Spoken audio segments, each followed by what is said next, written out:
Well, hi everyone. I hope you've been enjoying this series. This week we get to meet Rue, and as I mentioned last week, he's a great little character, and I think we can all relate so much to Rue and the challenges that we have with our own personal self-esteem and body image, and particularly in today, there's so much social media out there. Lee, again, they are a great bunch of teachers at Erina Public School, and Lee's done a great job of just talking us through how it's been embedded into the curriculum at Erina Public School. So I really hope you enjoy today, and I hope you're enjoying the series so far. And stay tuned for next week where we get to meet Nola.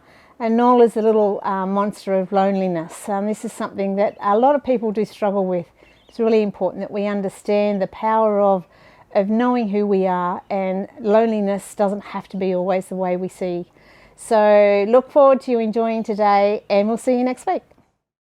Well, welcome back in our series on the Worry Woos, this amazing program that looks at enhancing children's social and emotional literacy. No character is more important than this one you're meeting today. Call it Big Nose or whatever, but that's Rue. Rue hates the way she looks or he looks, depending on which way you want to use it. You can use it either way, but it's got to be he or she because she's got a belly button, so I suppose that means she's one of us. Now, on this slide, you can see where Rue fits in, and you can see that that it's this body image and self-esteem. I can't tell you how important this little character is, because as kids age, their body image becomes so paramount. They don't like this about themselves. They don't like that. They don't like their height. They don't like their weight. They don't like their hair. They don't like their skin.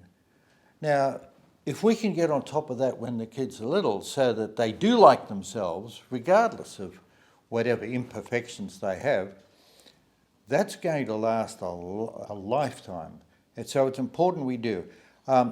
You'll see this slide, you will see this Rue sitting up there, and you'll notice the little book that Andy Grant's prepared for Rue on the monster of insecurity. I've got so many stories that I could share about children with body image problems and the damage it does. A lot of it has to do with self-esteem. If you look at this checklist, you will notice a guideline as to whether their self-esteem is okay. Do they make friends easily? Are they active and happy in the way they play and their interactions with others? Are they happy with the way they look? Can they make decisions easily? Do they have energy in the morning? Are they interested in new things and taking initiative? Are they confident in tackling day-to-day tasks? You'll see, if you've seen any of the other videos, there is overlap. There's always overlap. And you can cover self-esteem with that. You can cover body image with that. You can bring in fuddle who can't make decisions easily. So you don't have to stick just with the one activity. But the way I've designed it is that teachers will have one activity with one character per week. And I've designed the program, which is in this booklet here that comes with the kit, on a 5-day basis. But many of the early childhood centres, many of the schools, some librarians only get the kids once a week, so they do different parts and different sections. The first part will be just introducing Rue and what Rue's different about. The second day would be reading the book about Rue and what she didn't like about herself. And of course, her big one was she didn't like a big nose. And so she got it changed. And then when she got it changed, no one knew her. And they didn't like her because that wasn't Rue. So then we talk about what things about us we don't like. And then we talk about other things that other people don't like. In fact, you can do a lot of activities here where if you've got a good class, teacher can actually, if they're confident, lead up and say, well, I've got to tell you something about me. I really have never liked my hair. And, oh yeah, but Miss So-and-so, that's your hair. You'd look strange if you didn't have that hair. Right, well, are there things about you that you don't like? What would you like to change? And they can mention, oh, I don't like my hair, I don't like my height, don't like my... And that, by sharing that, and other kids saying, yeah, well, we like you the way you are, that's the strength of the worry woos, this social interactional model where they're getting approval for who they are as they are from the peer group. Not just from a teacher, not from a parent, but from each other. I must tell you, I had one story about a kid who had lots of body image problems, and he was, called him Martin, and he was having a lot of difficulty at school, and he was playing up at school, and they went to a private school, and the nun, when he was in year 7, said, okay, now all the class, write down the names of the kids, all the kids in the class, there's a page, right up. Now, next to them, put down what you like about them. And it might be their sense of humour, it might be the way they laugh, it might be they're good at sport or music or whatever. And so the kids wrote down something about each of them, and each of the children. And then the nun, that weekend, it was on a Friday, did this activity. And on the Monday, she came in and she gave each of them a sheet of what all the kids liked about them. So each person got their sheet. And so Martin got his sheet with all the, and he thought the kids did like him. He thought they paid out on him. He kept that. It finishes a bit sadly in that he was killed in active service in fighting and in a war. But this nun was asked up to his service. And when his parents said, by the way, thank you for coming, and I wanted to give something to you.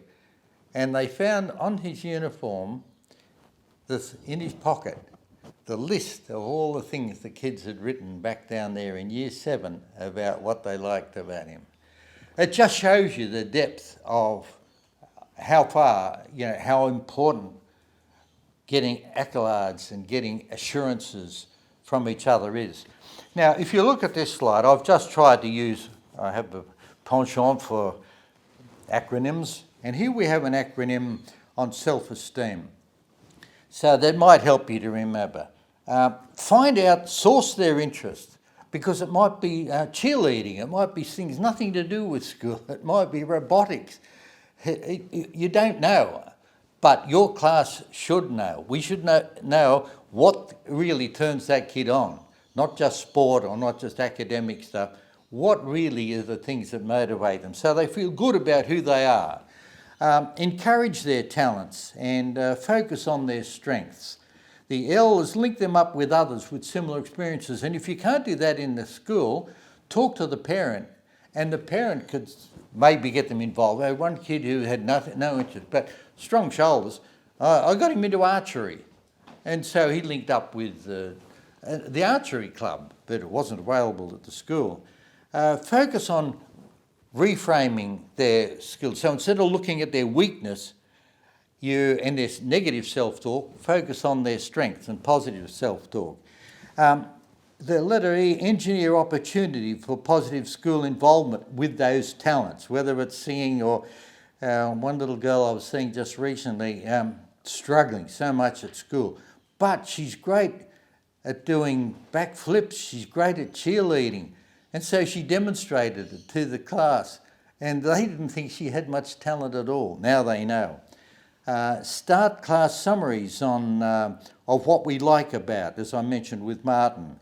Take time. Did you know that on average teachers spend less than 1 minute per child per day in one-to-one conversation? There's not a lot you can do about that, but you could be aware, so you make contact with each kid, a little touch on the shoulder, a little ruffle of the hair, something to say, we are connecting and you matter to me. Elevate your own thinking about the child beyond their problems. So they might not be academically all that clever, but there's a child behind that. There's a real person. There's a wonderful me behind that.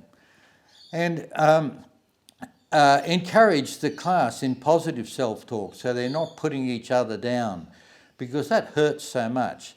And make contact with the parents and work together on ways we can build up this self-esteem. So poor old Roo is a bit different, doesn't like her nose, but she finds out when she changes it that nobody knew her, nobody liked her.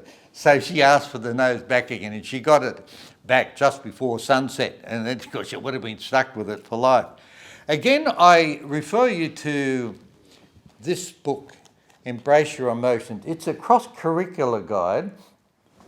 It's available on the website. If you go into the Wonderful Me website and you look up the Worry Woos, this cross-curricular book is available. It has so many activities on language arts, visual arts, performing arts, music and movement. And so you'll find activities there that you can use to enhance that self-esteem. As I say, the older they get, the more this becomes an issue. And if we don't get on top of it, then at high school it can lead to certainly school avoidance and even self-harm. So it is an important one, and Haru's important in our little group. But I've talked to you about what might happen in the clinic and things that I've worked with, but what about happens in the classroom? If you're a teacher or an educator, how do you embrace Roo? What activities did you do or could you do that would help the children build up that positive self-image and a good feeling about their body image that will last them through a lifetime? Well, I'm not going to say any more because I'm not the expert in the school, but we do have Lee, and Lee is going to talk to us about how she uses the Roo to build up self-image and self-esteem in her classroom. Okay, let's talk to Lee. So we're lucky enough to have Lee with us from Erina Heights Public School, and the whole school has embraced the Worry Woos, and I know Lee has embraced them for some years now, but just today I'm asking her if she could talk about Roo, because Roo matters so much to me because it's such an important little character. So what sort of things have you been doing, Lee, in the classroom with Roo, getting the kids to become familiar and benefit from this? Okay, so in my stage 2 classroom, I actually ran a unit of work focusing around Roo and focusing on perception and body image, which is what Roo is all about. So over 5 lessons or 6 lessons, we actually looked at all different things that focused around perception and body image and Roo's insecurities and his journey that he went on. I used lots of different syllabus outcomes that I worked towards because I used an integrated unit. Focusing on really developing the students' feelings about themselves and getting them to challenge themselves to move forward to get a more positive outlook. So we looked at different things, like in our first lesson we set the scene, and one of our big set the scene activities was they actually had to draw a self-portrait of themselves and how they saw themselves. So that took a lot of discussion around and talking to get them to understand where they were at with their body image and how physically they saw themselves. So that was our big part of our first lesson. And then after we'd investigated the text a little bit more, what we did to carry on that lesson was we actually looked at getting information off our peers and understanding that peers actually see you different than you see yourself. So we did a little activity that focused on pointing out each other's pointing out qualities about each other that we like. So all of my students went around and gave each other feedback about one positive thing about their physical appearance. And that was really uplifting to see the students actually read the feedback and have the feedback in their hands that, you know, they might have great skin, or they might have awesome hair, or they might have liked the shirt that they were wearing, or something like that. And then what they did is they repeated that art activity again, and they drew their portrait based on how their peers saw them.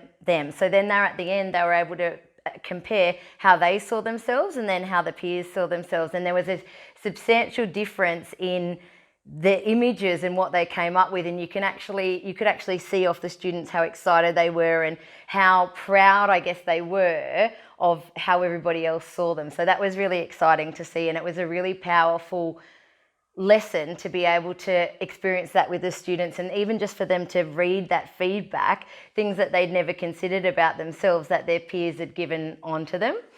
So that we worked through that in the first couple of lessons, and then in activity 4 we turned it into a lesson 4 we turned it into a bigger activity, and we actually created a play or a literature response of some kind, a dramatic scene or something, to go around the idea of body image. So they could either turn Rue's book into a different book with different characters, they could act out the book simply, or they could come up with a whole new scene based on that. So the students were then working in groups to develop a little play or develop a dramatic scene around body image and being able to communicate that. So that was a big part of the lesson, where they'd be able to use their creative arts outcomes.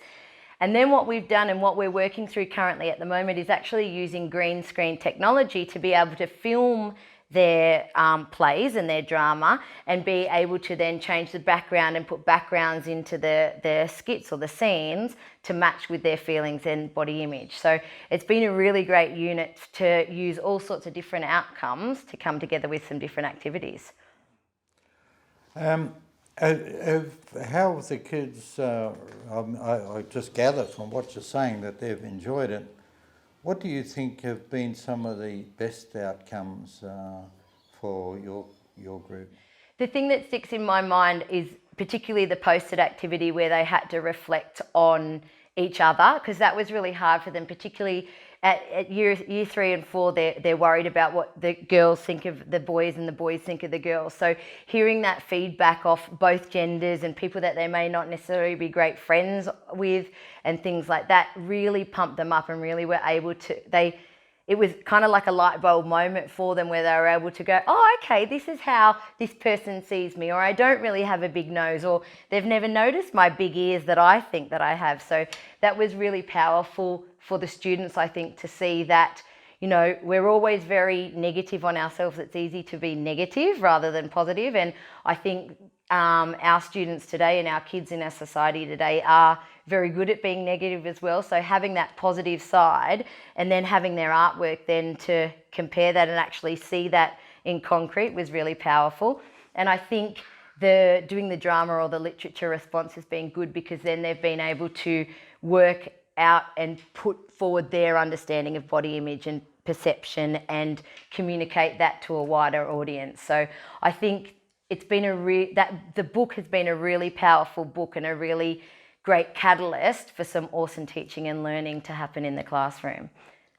Lee, you've been working with the Worry Woos for a while now, and I'm just excited by, I love that art activity, how they see themselves and then how others see them, and how you've used the group to strengthen their feelings, and it strengthens the group as well. I have the feeling, the longer I'm working with the Worry Woos, that Rue is much more important in that network than we do Wince and we do Twitch, all of which are important. But that Rue, this self-image thing, is just coming through as being an increasingly important character that for kids to get exposure to.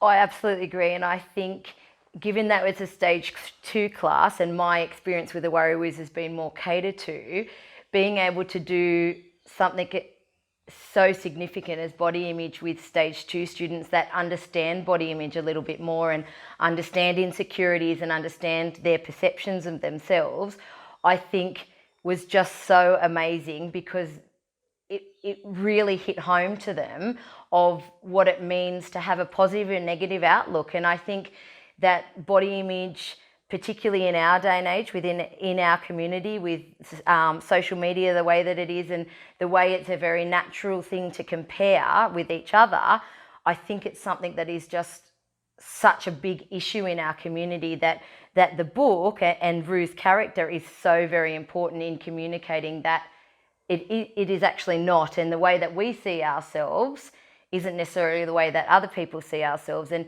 to be true to ourselves and love ourselves, which is what one of the quotes out of the book, is actually such a really important thing, but it's very unattainable unless we teach that to students. So we need to give them the skills to be able to use that and understand what that means. I'm just amazed, always been impressed, Lee, with what you do with the children in the classroom, and I just thank you for your contribution, and hopefully a lot of students, a lot of teachers will benefit from the work that you've shared with us with Rue. And so thanks very much for being part of it. Thanks, Dr. John. Well, I hope you enjoyed today's video and you got something worthwhile out of it. Please feel free to contact us by popping over to our website. You'll see on our website all the Wonderful Me resources and the Worry Woos resources that we do provide. And if you've got any inquiries or questions out of today's video, please feel free to email us at hello@wonderfulme.com.au. Thanks very much, everyone, and have a great week. See you.